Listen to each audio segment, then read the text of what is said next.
What a welcome. Thank you so much. As I tweeted this morning, I'm off to Brussels for an evening of science and cocktails. You know, who can say anything bad about that? And unfortunately, 52% of the UK population has said something bad about one of those things, which is Brussels. I'm very sorry about that. So now I'm going to give a talk about the power of technology, perhaps to sort of be creative. And I'm going to do something rather dangerous, which is to use a little bit of technology in a talk about technology, which is going to probably destine it to fail. But what I want to do is to interact a little bit with you, the audience, and get a feeling for whether you can tell the difference between things which are created by computers or humans. So actually, usually you get told to switch your mobile phones off in a talk, but actually I want you to get your mobile phones out and engage with the talk by logging on to this particular address in your browser. It's glsr.it. So this is a company, Glisser, that I've been using to do some interaction with the audience. glsr.it/creativity code, all one word. And so during the talk, I'm going to be giving you a few sort of Turing art test challenges. You'll also be able to download all the slides that I'm going to show you throughout the evening after the event, take them home and have a look at them in the quiet of your own home. So, and if this all crashes and doesn't work, then we'll go analog and I'll ask you to stick up your hands, which is also a good way to do it. So, I think that we're all getting a little bit worried about our jobs because there's such an amazing advance of artificial intelligence and algorithms and code, and so many jobs seem to be under threat. I was actually at a talk earlier today saying that sort of 43% of jobs that people are doing at the moment, they're just going to go within the next 10 years. So for example, I got a taxi here this morning. Probably that driving will be completely not a job. Visiting a doctor, probably most doctors will be put out of a job by AI. But there are a few things that we believe are uniquely human. And one of them is our ability to be creative. Somehow being creative is almost an expression of what it means to be human. I'm a mathematician, and I often say that my subject is a highly creative subject. I think scientists in general have to be very creative in the way that they think. And so I've often sort of, when people say, well, surely mathematicians are going to be the first to be put out of a job by a computer because isn't it just very logical and just working things out? And I try to say, no, actually, I don't think I will be put out of a job because there is this creative side to what I do. Actually, during the 90s, I got a lot of flack about computers putting me out of a job because that was when Garry Kasparov got beaten by Deep Blue, this computer, at the game of chess. And people often compare doing mathematics to like playing a game of chess because you have these logical moves you can make. There's a kind of end game. You're trying to do a proof, get a final proof, or win the game. But I've always used another game which I felt was much closer to the kind of intuitive side of mathematics, the sort of feeling like you're not quite sure where you're going, and that's the ancient game of Go. This Chinese game that's played on a 19 by 19 grid. You put black and white stones down, you try and surround your opponent's territory before they surround yours. And this is a game that requires a lot of sort of pattern recognition. You have to look at the way the stones are on the board, get a feel almost for the pattern about where you're going to put your next stone. It's a game which actually increases in complexity as you play it. Chess actually gets simpler because pieces get taken off the board, but a Go gets much more complex. It's a much richer game. And if you talk to a Go player, they don't quite often know why they're making moves. It's very intuitive and creative.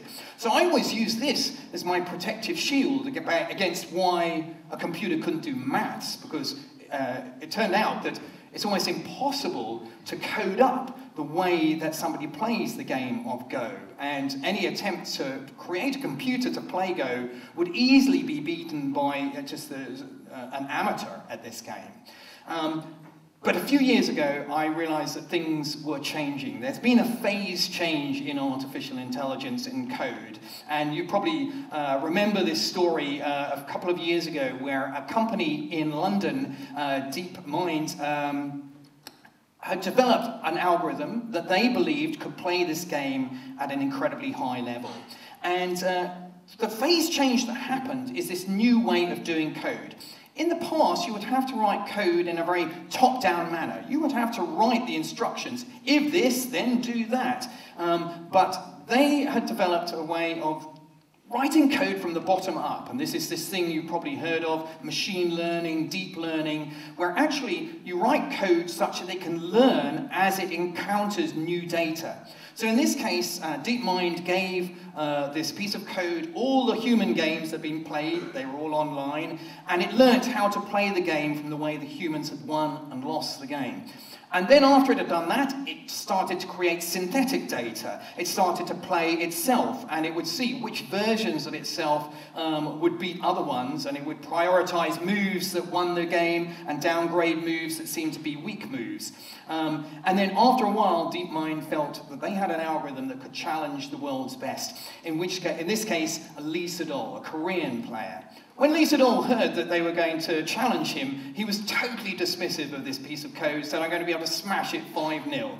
They played over 5 games. Eventually, Lee Sedol, he won 1 out of those 5 games. He lost 4-1. And actually, that one game that he won, he now regards as the most valuable game of his whole career. Now, we're quite used, actually, to computers doing things better than humans. That's not so surprising. They can certainly do mathematical calculations faster than I can. But for me, what was significant is something that happened in the second game that AlphaGo played against Lee Sedol. The first game actually Lee Sedol played in a very unconventional way, trying to disrupt the AlphaGo's learning, and it didn't work. So he started playing a more conventional game in the second game. Move 36, Lee Sedol plays a white stone and then decides he needs a cigarette break, so he goes up to the top of the hotel in Seoul. Humans, we still need nicotine for stimulation. Computers don't need nicotine. So the computer sat there and thought for a while, and then asked the human player. In fact, we still needed a human to pick up the stone and put it on the board, because robotics is still quite a delicate thing. But the thought process was done by this piece of code, and it asked the human player to put the black stone, and I put a little white circle on it, on the 5th row in from the edge. Now, I was watching these games obsessively on YouTube. They were broadcast live, because I realized my livelihood was under threat. If it could play Go, I was going to be next in line. And I remember this moment when the black stone got put down, and the commentators all gasped. And they said, wow, made a huge mistake. Because early on in the game, your Go master teaches you that you should only play on the first 4 rows in from the edge of the board. This is where the early competition for the game goes on, kind of for the very edge of the board and the beginnings of moving into the center of the board.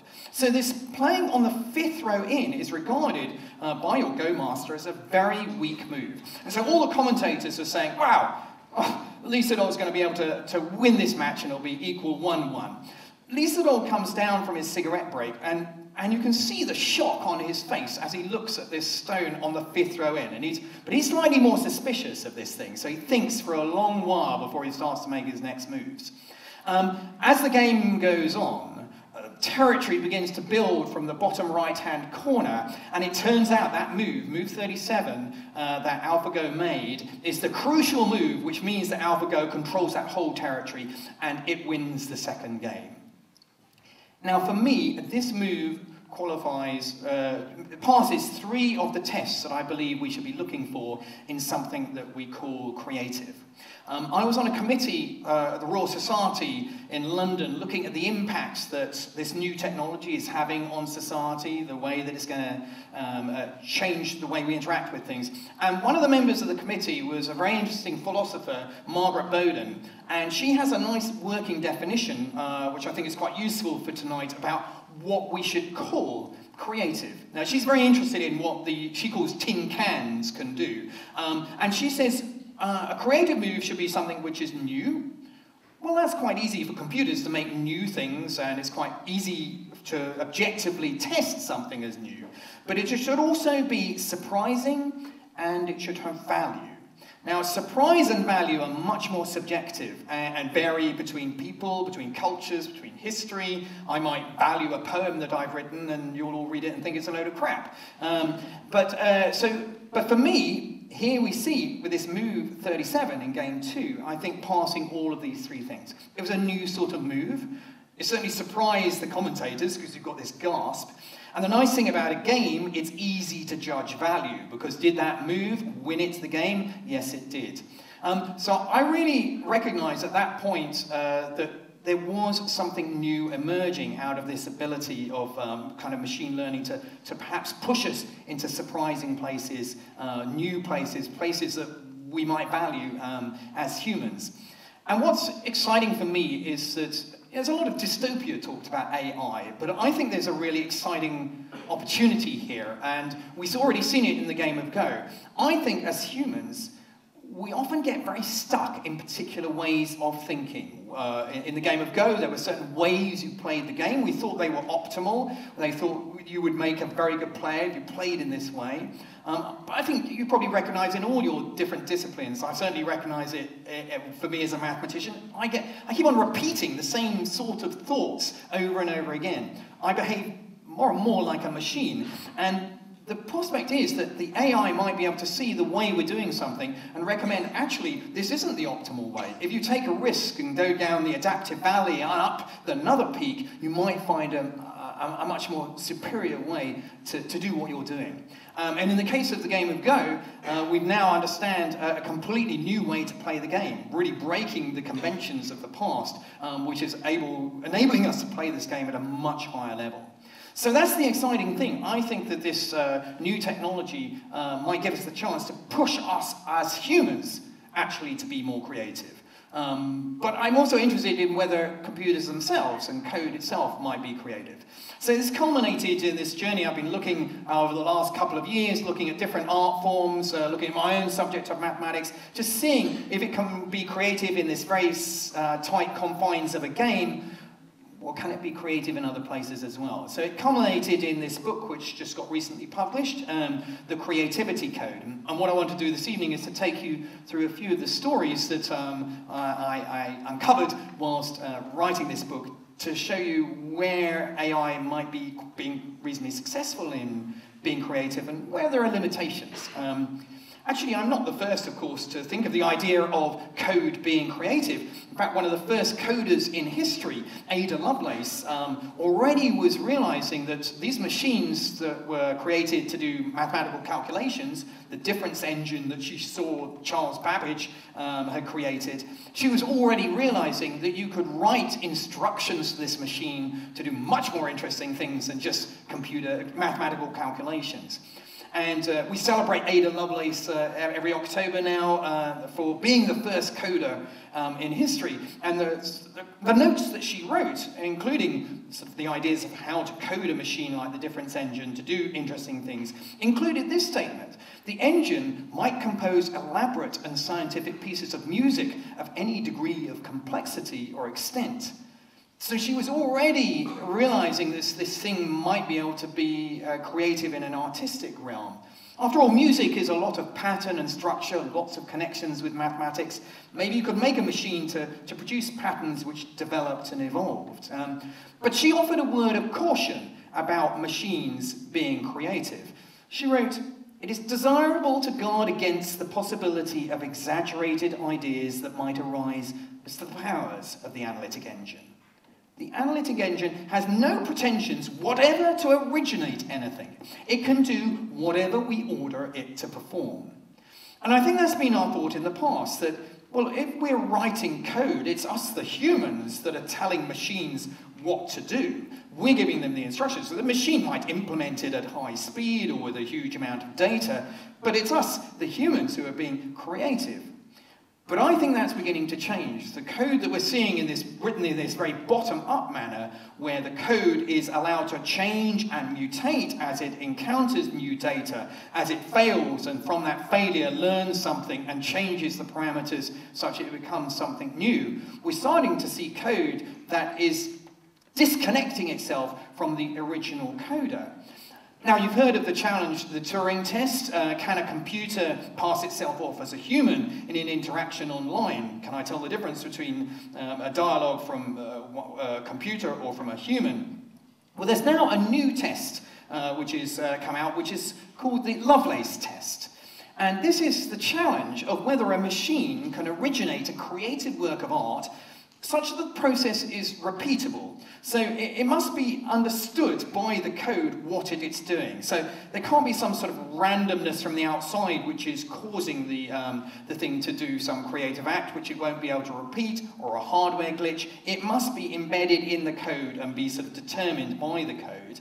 But here's the challenge, and yet the programmer is unable to explain how the algorithm produced its output. So we get this distance between the person who wrote the code begins to learn, change, mutate, and become something very rich and complex, which the original coder doesn't really understand how it's working and can't actually explain how it's creating what its output.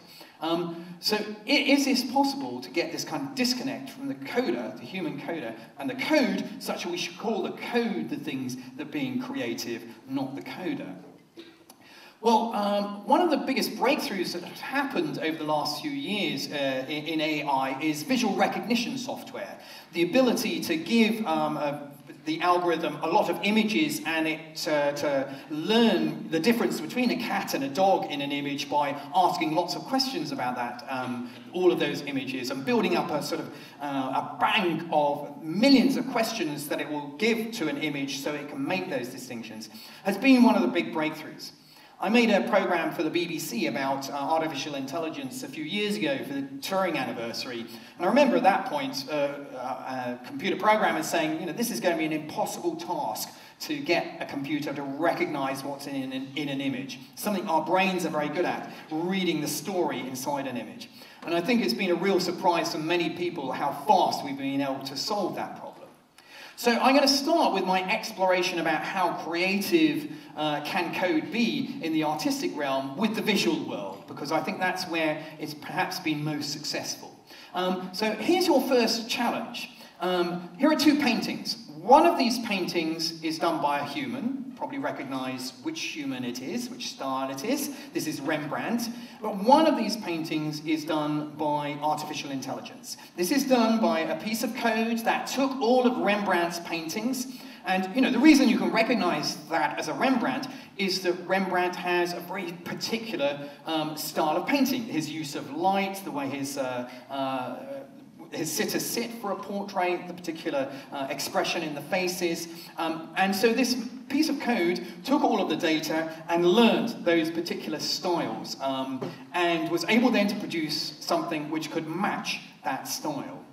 So what I'm going to do is I'm going to send this to your phones now. So now you should be getting up on your phones these two images. I want you to press on the image which you think is artificial, which is not Rembrandt, which just does not have that Rembrandt shudder, that is somehow doesn't have any soul behind it. And what I want you to do is to send that to me, and then hopefully we'll get data going up into the cloud and back down to my computer, and I will get a feel and see what you're thinking. Can you pick out the Rembrandt from the AI? So you've got to press the one you think is AI. So are you managing to send me some data? Is that working? Let's have a look and see what you're thinking. Now, pie charts go clockwise, so it's very, I haven't managed to write a bit of code to flip this over, unfortunately. So it's very sort of counterintuitive. So that red bit actually corresponds to the image on the left, okay? And the yellow bit corresponds to the image on the right. So actually, it's a 2-to-1 split that most of you are going for the image on the left as the false one. Anybody sort of near the front who I could see thought that one was the AI one? Yes, would you like to say what's giving it away for you? It's not alive. Like, it's not alive. No, I mean, you can see the way the use of light is much richer, and then also look at the lace. The lace is totally different. The lace is beautiful, isn't it, in that other one? So, so you're pretty. I can feel the confidence. You know, there's no life in that one. The light isn't good. So let's see whether you were right. You were indeed right. So you can feel very proud of yourself for having. And so you can. All those who chose the one on the left, give yourself a little round of applause. But I think it's still pretty good going that we've only got a 2-to-1 split on that. You know, it wasn't totally convincing. Still a third of you thought that that image on the right was the artificial one.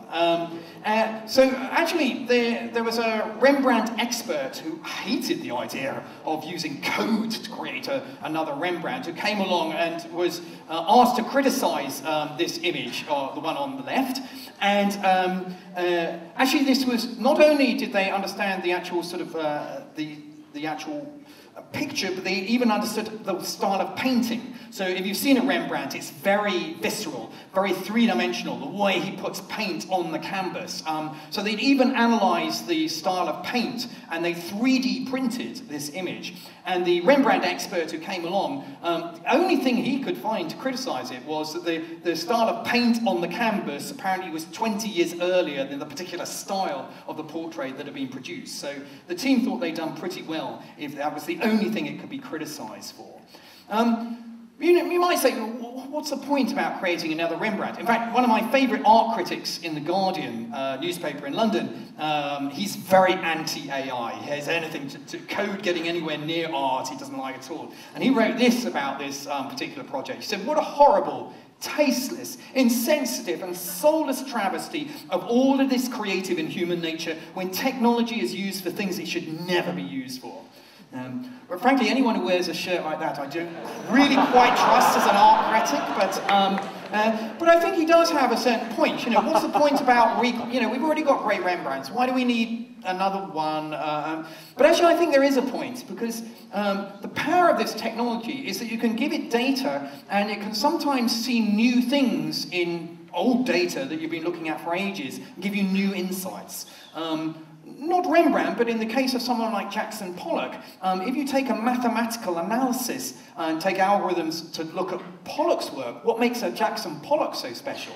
It turns out that, many critics say, well, why are these things selling for so much? All you do is flick a bit of paint around and you've got a Pollock. But no, it turns out Pollock was doing something very special, because his style of painting was actually producing a fractal geometry on the canvas. And you can even measure the sort of dimension of that fractal to be able to sort of classify different periods of Pollock's work. And so, that mathematical analysis, algorithmic analysis, gave us a new insight on old work. So I think there is a point about looking at the art of the past and seeing whether machine learning might be able to see new things in there. But for me, the challenge is going into the new. We want surprise, that second quality of creativity, something that we will value. And so here's your next challenge. This is some algorithms which started to push art into the new. So 4 of these paintings are done by a human. 4 of these paintings are done by artificial intelligence. So I'm going to send these to you now. So again, you have to pick out the ones that you feel are not human, and that somehow have just a mathematical algorithm creating them. And again, what I want you to do is to press the ones you think are artificial, and send those to me, and we'll start to see what you're sniffing out about these 4 images. Which one is kind of giving away that it is artificial? So let's have a little feel for that. So yeah, slightly tighter one on this one, it's not so sure, but edging it now for, remember the yellow is the one on the right. So again, we're slightly going for the ones on the right. Anyone voting for these ones on the right as artificial that like to offer, what's giving it away for you as those as artificial? Sorry, I raised my hand kind of faster than I wanted. Oh yeah, exciting, yes.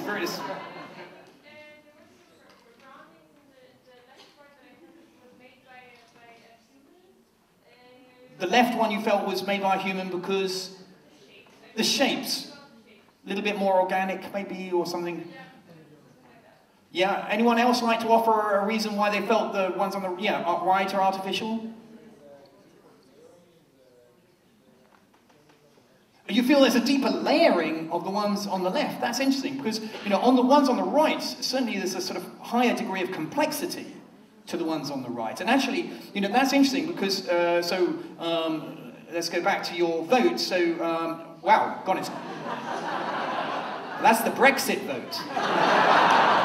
Wow, you really haven't got a clue what's going on. Okay, so like in England, we really haven't got a clue what's going on. So let's see which one is Okay, so it was those ones which are more complex. So you're very good. You can give yourself a round of applause, those two people who sort of sniffed out the human side. So, in fact, the artificial ones are these ones on the right, these ones which are more complex. And that's very interesting because often computer art tends to like complexity. Computers love complexity, and they will push things perhaps beyond what we like as humans as kind of acceptable.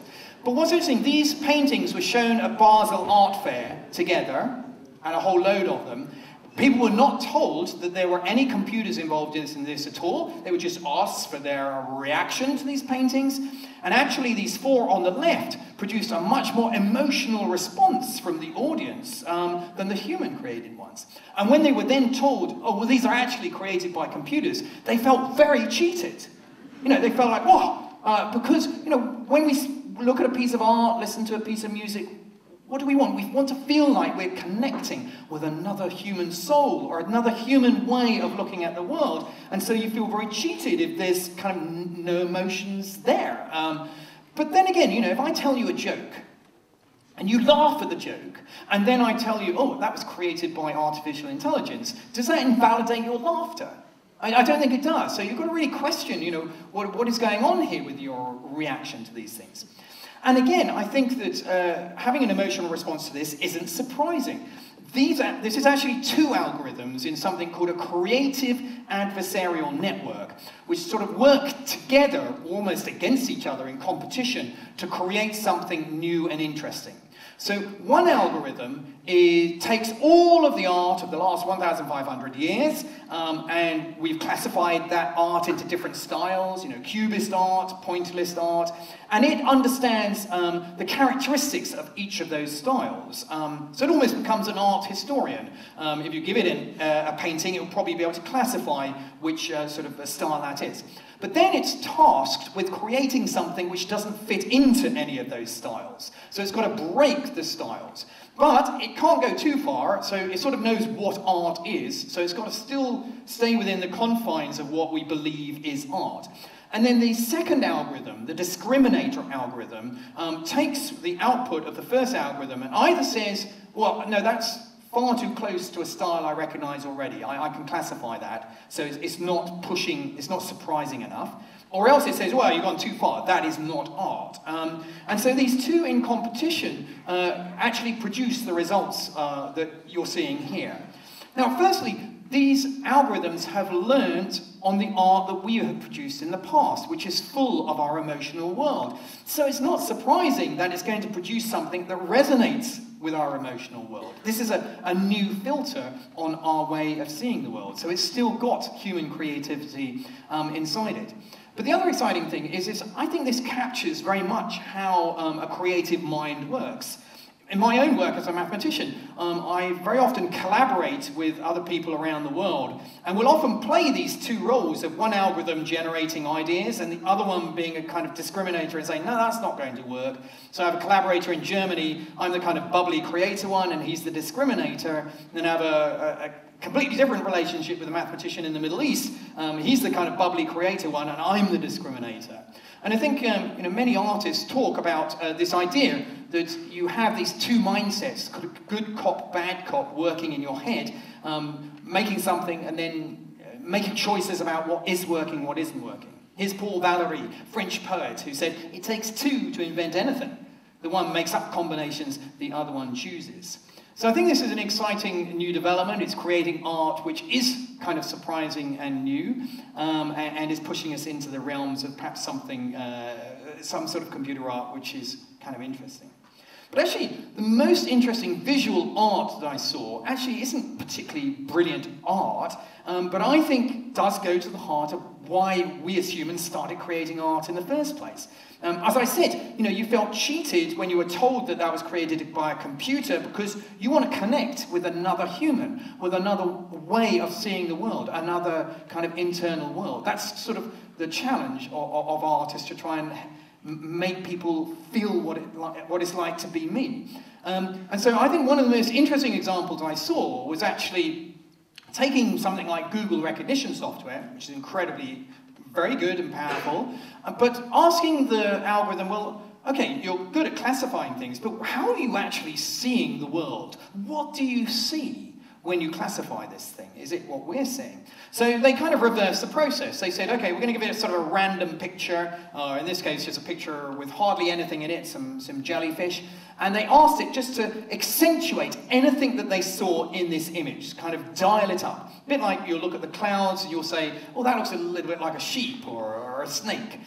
So they gave it this image, for example. What did it see inside this image? And just to dial up and accentuate. So this is what emerged out of just this very random blue kind of mess. Lots of weird images of animals, eyes, strange kind of mechanical contraptions. And it gives us an insight into how it's seeing the world. But not only that, how it's learned about how to see. So we understand that this algorithm has learned on lots of images of animals. You know, there are lots of images of cats on the internet. My cats are on the internet. So it helps us to understand the learning process and understand how that code is thinking. Because that's the challenge. If we're creating code which is changing, mutating, becoming so complex, we don't really understand what it's doing anymore. We don't quite understand why it's making its decisions. It's almost like asking the Go player, why did you make that move? And they say, I don't know, it just felt right. This is a little bit what the code that's emerging is also beginning to do. It can't explain the way it's doing things. So we need ways to examine that code to see actually what it is doing. Partly because maybe there are bad learning that's going on. So for example, take this example. It was given just a sort of random grey background and it started to see dumbbells appearing inside this background. But the weird thing was that these dumbbells always had arms attached to them. Why? Because it had never been given a picture which wasn't a strong man or woman picking up a dumbbell. It'd never seen a dumbbell on its own. So it just thought it was part of our anatomy. You know, some people have this weird extension on there. And so this helps us to understand when an algorithm might have got some bias that has emerged, sort of crept into the data. I did an event last year at Wired with a roboticist from MIT Media Labs, and she described this story where she'd had these robots delivered which had some visual recognition software, and she was in front of the robots trying to get them to recognize that she was standing in front of them, and they just wouldn't switch on until she put a white mask on. She was black, and suddenly these robots started lighting up and reacting with her. And when she looked underneath the bonnet to see how this thing had learned, sure enough, it had been given lots of images of white male faces, and it didn't understand how to recognize something that wasn't that. So she started something called the Algorithmic Justice League, a great name for an organization, which is, really examining and testing the algorithms that we're producing, because algorithms are a piece of mathematics, and we think that that's kind of neutral and value-free, but absolutely not. If it's learning on data, it can have very horrible biases in it, which we need to test and examine. And the wonderful thing about art is that art's not about making things visible, as Paul Clay said. Sorry, not to reproduce the visible, it's to make visible. And so somehow we want to make these biases visible, and art is a very powerful way to do it. Marshall McLuhan said, art is our distant early warning system that can always be relied on to tell the old culture what is beginning to happen to it. We're the old culture, and art might help us to realize perhaps where these algorithms are going.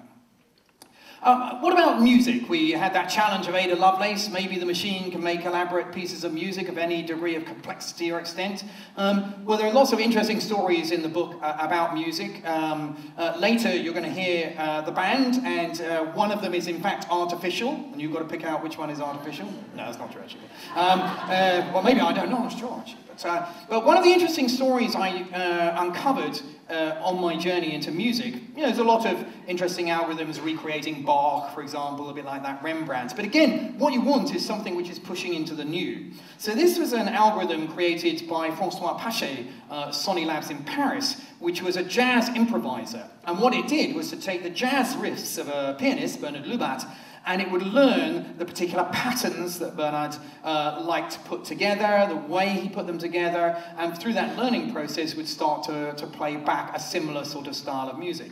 And in a concert where they were playing together and you couldn't tell which one was which, it was interesting that many people went for the AI as the human because it was starting to push the complexity into interesting new places.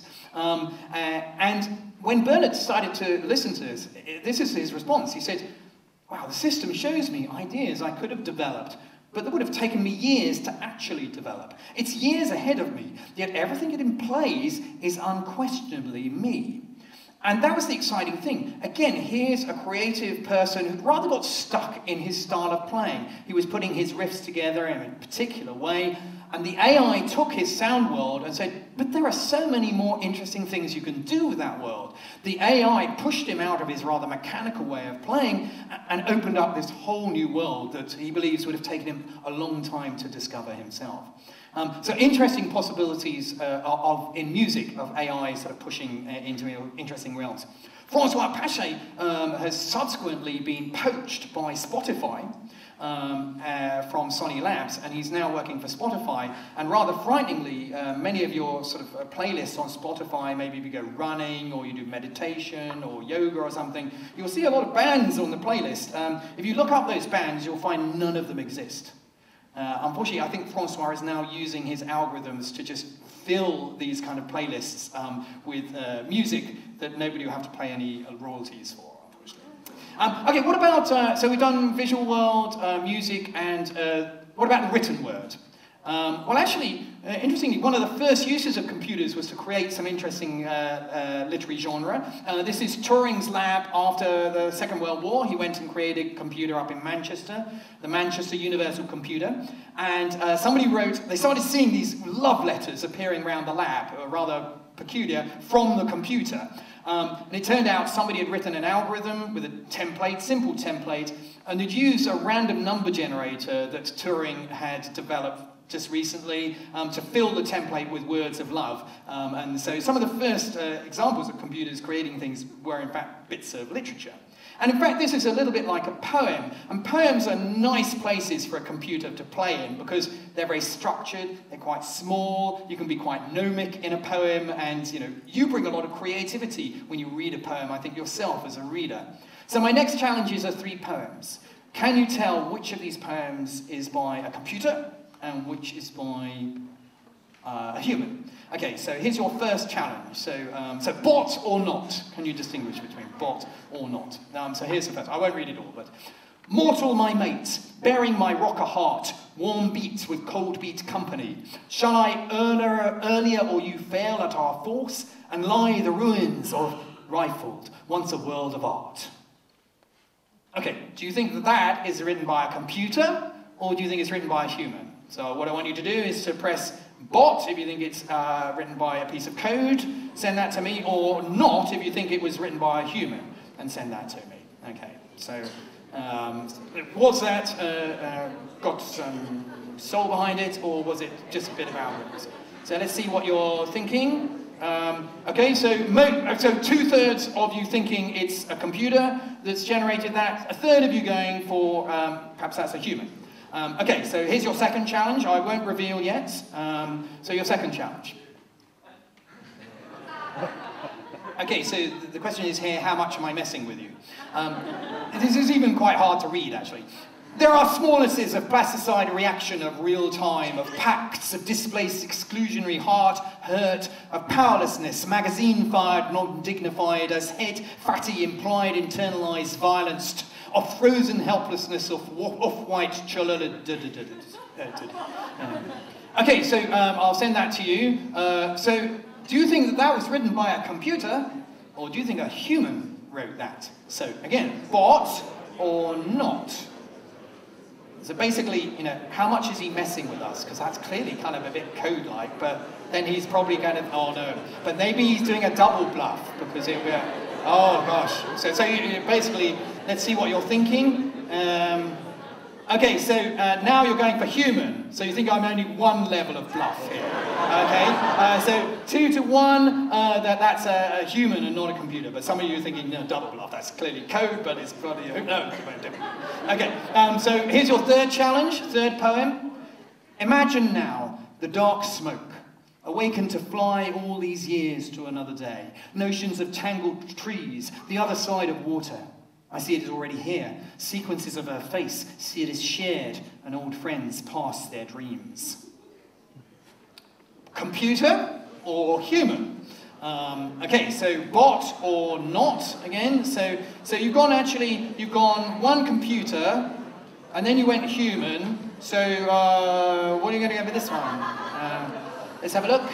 What you're thinking.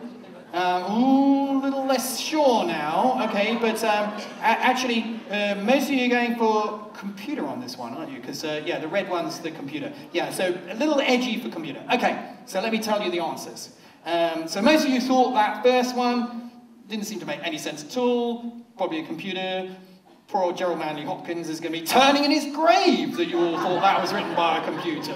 But actually, I chose Gerald Manley Hopkins because I've never understood any poem that he's ever written. Okay, so you sniffed out on the second one. This was actually by a human. It's an interesting Australian poet, Mez Breeze, who's interested in the idea that code does have a sort of poetry to it. It's got a kind of, and it's got meaning, it's communicating something. So she's interested in that kind of interaction between human and code. So that's 2 humans. So the last one is a computer. So you sniffed out that, just a 56%.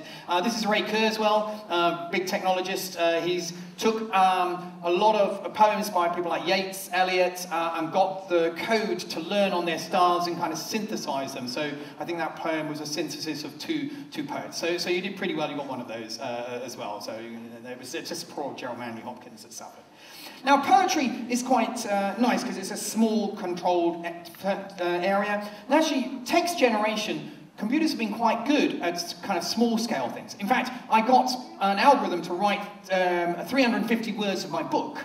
And I actually offered a challenge for people to tell me which 350 words have been written by an algorithm. And I'm very depressed that even my editor didn't even seem to be able to tell which was written by a computer, which I thought was bloody obvious. But so it's a challenge for you. If you get my book, I'll send you a prize if you can identify the 350 words. But beyond 350 words, it's really beginning to have a challenge. It doesn't seem to have a sense of global structure. So there, what about writing a novel? That was one of the challenges there. And there's a company in America, a group of coders called Botnik, and they love Harry Potter. And they decided, so disappointed that Harry Potter only had 7 volumes. So what they decided to do was take a piece of code and give it all of the data, huge amount of data, 7 volumes. Can it sniff out J.K. Rowling's style and the themes and be able to write an 8th volume of Harry Potter? So they ran this through, and this is how it starts. Actually, I love the title. It's called Harry Potter and the Portrait of What Looked Like a Large Pile of Ash. A great title. Anyway, it starts off pretty well. Magic. It was something that Harry Potter thought was very good. Oh, it's great. It's already picked up that magic is a key theme in this book. Leathery sheets of rain lashed at Harry's ghost as he walked across the grounds. Oh, I think it's lovely. Leathery sheets of rain. What a lovely image. I don't think I would have come up with such an interesting image. So it walked across the grounds towards the castle. Then it started to slightly lose the plot. Ron was standing there and doing a kind of frenzied tap dance. He saw Harry and immediately began to eat Hermione's family. Ron's shirt was just as bad as Ron himself. And this is one of the challenges, that AI producing things is quite good at producing sort of things of local meaning, but after a while it just doesn't understand where it's going and where it's coming from. Even the jazz continuator, if you listen to that jazz improvising, it's quite fun for a while. But after 5 minutes you're totally bored, because it just doesn't know where it's going. It doesn't have a sense of global structure. And this seems to be one of the challenges with the kind of machine learning that's producing these kind of things at the moment. It's very good on a local level, but not very good on a global scale. Now, I think writing novels, painting, music is all about the challenge of kind of expressing our inner worlds. In fact, one of the great open problems on the scientific books. Probably you've had talks about consciousness here at Science and Cocktails. It's the hard problem of consciousness. The challenge of really knowing, what's going on in the mind of another person, whether there is any consciousness. And for me, I think that's one of the reasons we create art. It's one of our greatest fMRI scanners for understanding the internal world of another. If I say I'm in pain, how do you know whether your pain is anything like my pain? I think our art is our best way of sharing that kind of idea of what we mean by pain. George Eliot wrote, "The greatest benefit we owe to the artist, whether painter, poet, or novelist, is the extension of our sympathies. Art is the nearest thing to life. It is a mode of amplifying experience and extending our contact with our fellow men beyond the bounds of our personal lot." Now, I think that our technology is getting more and more interesting, complex, and I think that one stage in the future it will become conscious. I don't see any reason why we're just a bunch of atoms put together that have a sense of self. I think there'll be a point where my iPhone will suddenly shout out, "iPhone think, therefore iPhone am," and I have to ask, oh gosh, is there something going on inside there? And if these things do become conscious, it's going to be a very different consciousness to our own consciousness.